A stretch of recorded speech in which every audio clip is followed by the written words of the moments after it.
Alright mga kapatid, may kinalaman pa rin to sa Sandy Cay at ito'y mula naman sa News 5 Everywhere. Bakit hindi natuloy ang planong pagtatayo ng Pilipinas ng military outpost sa Sandy Cay? No, may plano ang Pilipinas na magtayo ng military outpost dito, subalit bakit hindi ito natuloy? Ano ang utos mga kapatid ni dating Pangulong Duterte? Sabi rito kasi sa report mga tol. Dati ng plano ng Pilipinas na magtayo ng military outpost sa Sandy Cay, ngunit hindi ito natuloy dahil sa utos ni dating Pangulong Duterte. Ayan mga kapatid, nakalagay dito. Baka naman sabihin ng mga DDS na naman nagbibigay lang tayo ng reaksyon. Okay, nagbibigay na tayo ng reaksyon. Ano kayang utos ni dating Pangulong Duterte? Bakit hindi natuloy na magtayo ng military outpost dito sa Sandy Cay? Alamin natin mga kapatid mula rito sa News 5 Everywhere. Bago natin to simulan, syempre kung trip mo yung mga ganitong klaseng reaction video and commentary, opinion, criticism at kung ano-ano pa, mga kapatid, lagi tayo nagbibigay ng opinion, ng reaksyon, komentaryo sa mga video, sa mga balita na may kinalaman sa West Philippine Sea at sa mga ginagawang pangaharas ng China sa ating mga otoridad, mga tol, no? Samahan ninyo ako kung ikaw din ay nakabantay sa mga nagaganap dito sa West Philippine Sea. Samahan ninyo ako at makisama kayo sa ating talakayan. Alright, so wag na natin patagalin pa, panoorin na natin to. Kung titignan mo ang kahit alin sa mga Sandy Cays, magtataka ka rin kung bakit ba ito pinag-aagawan. Wala ka pong makikita dito kundi buhangin o durog na coral. Ni walang bato, wala ni isang dahon, wala man lang 7-Eleven. Wala man lang 7-Eleven.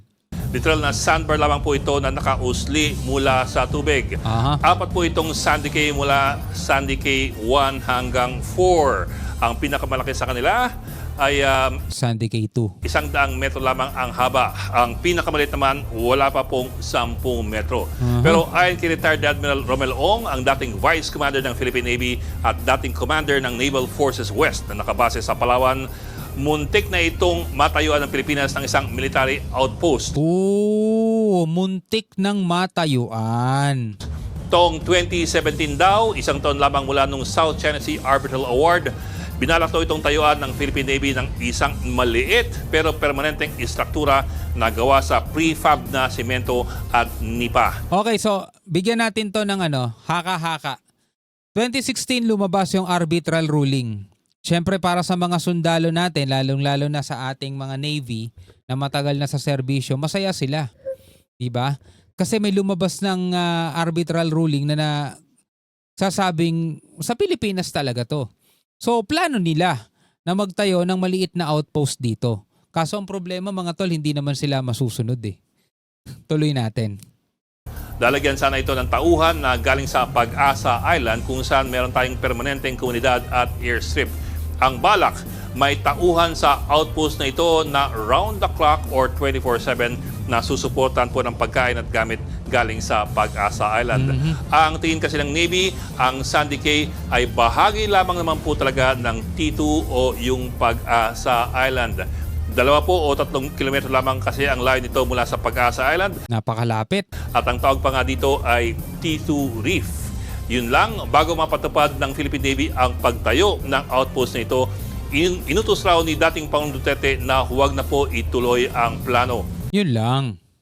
Diba? Gusto ng Navy natin magtayo ng outpost dyan kasi nga napakalapit lang dito sa Pag-asa Island. Kumbaga, outpost nila round the clock, yung mga magbabantay. Syempre, kailangan ng bantay dyan. Kaso nga, yung mga gusto nila, mga plano nila, hindi naman kasi sila masusunod eh. Depende kasi sa Commander-in-Chief yan. So, hindi yan natuloy dahil ipinag-utos daw ni dating Pangulong Duterte na wag nang ituloy. Inutos raw ni dating Pangulong Duterte na huwag na po ituloy ang plano. Actually, marami pa nga tayong mga nakuhang information at narinig pa sa mga balita nitong nakaraan, 'di ba? Sa mga ginagawa nating pagre-review na ipinag-utos din daw na wag na magpatrol. Well, hindi galing sa akin 'yon, mga tol, galing yan dun sa mga napapanood nating mga expert. May mga pagkakataon daw na ipinag-utos ng dating Pangulo na wag nang magpatrolya dyan yung Coast Guard, wag na magpatrolya yung kung sino man ang mga nagpapatrolya. At saka parang wala naman tayong nababalitaan na mga balikatan exercises dati ng mga Amerikano kasama Pilipinas, no? Bakit? Pinagtabuyan niya dati yung mga Amerikano di ba? Mga tatandaan niyo yun. So wala tayong mga ganong mga bagay. Mariin naman na nag-ingat ang administrasyon na hindi mapagbintangan na lumalabag sa mga international agreements. Sa 2002 Declaration on the Code of Conduct in the South China Sea na pinirmahan ng China at ng mga ASEAN member countries, nakasaad na ang mga uninhabited features sa South China Sea ay hindi po lalagyan ng mga tauhan. Gayunpaman, taong Tingnan nyo to. So nag-iingat daw dito ang dating Pangulong Duterte. Pwede, no? May point na nag-iingat ang dating administrasyon. Tama naman 'yon, nag-iingat. Sabi rito, the parties undertake to exercise self-restraint in the conduct of activities that would complicate or escalate disputes and affect peace and stability, including among others refraining from action of inhabiting on the presently uninhabited island, reefs, shoals, cays, and other features, and to handle their difference in a constructive manner. Sabi rito, 2002 mga kapatid, Declaration on Code of Conduct. Laging pinapaalala yan sa atin ng China na hindi daw tayo sumusunod dyan. Ngayon, kung titignan natin, sino ba ang mga nagtatayo o nagsasagawa ng mga reclamation? Vietnam, China, diba? So sila pala yung mga hindi sumusunod dito sa Code of Conduct na to, di ba? China Sea ay Code of Conduct in the South China Sea na pinirmahan ng China at ng mga ASEAN member countries, nakasaad na ang mga uninhabited features sa South China Sea ay hindi po lalagyan ng mga tauhan. Ngayon, kung pagbabasehan natin, gano'n na kalalaki mga kapatid yung mga reclaimed island, mga artificial island ng China. Sino ngayon ang lumalabag sa Code of Conduct na sinasabi nilang Pilipinas daw? Titigas talaga ng mukha di ba? Paman, taong 2020, binago po ng munisipyo ng Kalayaan ang pangalan ng Sandy Cay. Ang bagong bansag sa Sandy Cay noong 2020 ay Pag-asa K2. Di ba? Kung titignan natin mga kapatid, sino ang lumalabag dito sa Code of Conduct na to? Search natin mga kapatid, tignan natin kung kaninong island to. Kung titignan ninyo mga kapatid, new photos show China's artificial island. Pag sinabing artificial island mga kapatid, hindi yan natural island. Artificial, na-reclaim lang yan. Nagtabon sila ng mga buhangin dyan tapos gumawa sila ng island nila, reclaimed.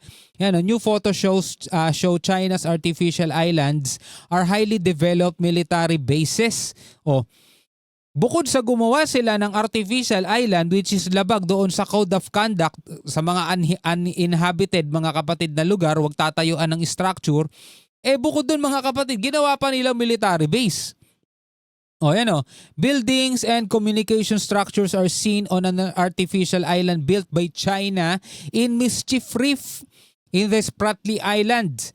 In an aerial photo taken October 25, 2022, China has progressively asserted its claim of ownership over disputed islands in the South China Sea by artificially increasing the size of islands, creating new islands, and building ports, military outposts, and airstrips. Ngayon, again, whenever na sinasabi ng China na lumalabag ang Pilipinas sa Code of Conduct, mga tol, para silang nakaharap sa napakalaking salamin. Ganon ang nangyayari mga kapatid. Ayan kitang-kita natin sa China yan. Diba? Sa China yan mga tol. Ngayon, sino rito ang loko-loko? Alam na natin, diba? Anyway, bilang mga Pilipino, alam nyo na mga tol, hindi kayo dapat maging pro-China, hindi kayo dapat magpapaniwala sa mga sinasabi nito mga tol. Napaka sinungaling nitong CCP. Hanggang sa muli mga tol, ako nga pala si Shobaldi. Peace out.